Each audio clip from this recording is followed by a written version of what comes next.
Às vezes a provisão de Deus vem de forma tão abundante que só podemos reconhecer que é Ele cuidando de cada detalhe. Nesta ocasião, não eram 5.000, mas cerca de 4.000 homens, sem contar mulheres e crianças, que estavam com Jesus havia 3 dias ouvindo atentamente seus ensinamentos.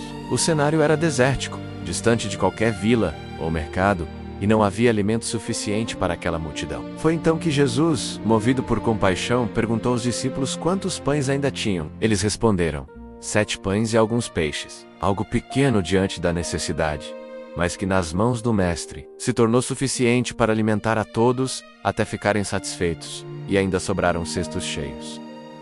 Este é o 6º episódio da nossa série, com 9 milagres de Jesus sobre a natureza, onde veremos como o Senhor transforma escassez em abundância, ensinando-nos que, quando entregamos o pouco que temos, Ele é capaz de multiplicar e prover além do que imaginamos. 6º milagre: a segunda multiplicação dos pães e peixes. Mateus 15, 32, 39. O sol começava a declinar no horizonte, tingindo de dourado as colinas áridas da Decápole. Jesus e os discípulos estavam em uma região distante, cercados por multidões que o seguiam há 3 dias. O chão era duro, a terra empoeirada, e o calor durante o dia havia sido intenso. Mesmo assim, ninguém queria ir embora. Havia algo em sua presença que valia mais do que o cansaço e a fome. Jesus observava aquelas pessoas com um olhar compassivo. Sabia que muitos tinham vindo de longe, talvez sem provisões suficientes. Viu mães com crianças pequenas no colo, homens idosos apoiados em cajados, jovens exaustos após a longa caminhada. Então chamou os discípulos e disse: Tenho compaixão desta multidão. Já faz 3 dias que estão comigo e nada têm para comer. Não quero mandá-los embora com fome, pois podem fraquejar no caminho. Os discípulos trocaram olhares preocupados. Onde conseguiríamos pão suficiente neste lugar deserto para alimentar tanta gente? Questionaram.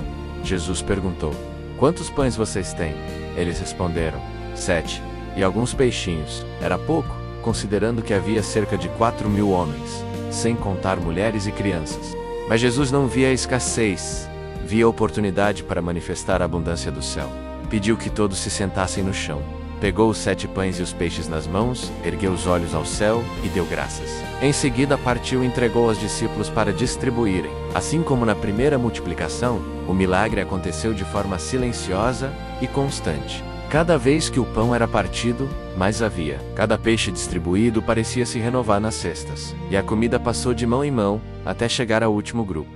O cheiro do pão fresco se misturava ao som de conversas e risos. Crianças mastigavam com alegria, e homens e mulheres suspiravam aliviados. Todos comeram até se fartar. Quando terminaram, os discípulos recolheram os pedaços que sobraram. 7 cestos cheios. Uma abundância que começara com tão pouco. Depois de despedir a multidão, Jesus e os discípulos entraram no barco e seguiram viagem. Mas para quem viveu aquele momento, a lembrança permaneceu. O Deus que alimenta o corpo é o mesmo que sacia a alma. Não importa quão deserto seja o lugar, ou quão pouco tenhamos nas mãos, quando entregamos a Jesus, Ele transforma o pouco em mais que suficiente, porque sua compaixão nunca se esgota. Mais uma vez, Jesus nos mostra que nada é pequeno demais quando colocado em suas mãos. 7 pães e alguns peixes se transformaram em alimento para milhares, e ainda sobraram cestos cheios. Esse milagre não fala apenas de saciar a fome física, mas também nos ensina sobre gratidão, fé e dependência total de Deus quando confiamos nele. Mesmo a escassez se torna abundância e o deserto se transforma em lugar de provisão. E no próximo episódio da série, veremos um milagre totalmente inesperado: a moeda na boca de um peixe. Uma história que revela que a provisão de Deus pode vir de formas surpreendentes, nos ensinando sobre confiança, obediência e fidelidade mesmo nas necessidades mais simples da vida. Até o próximo vídeo.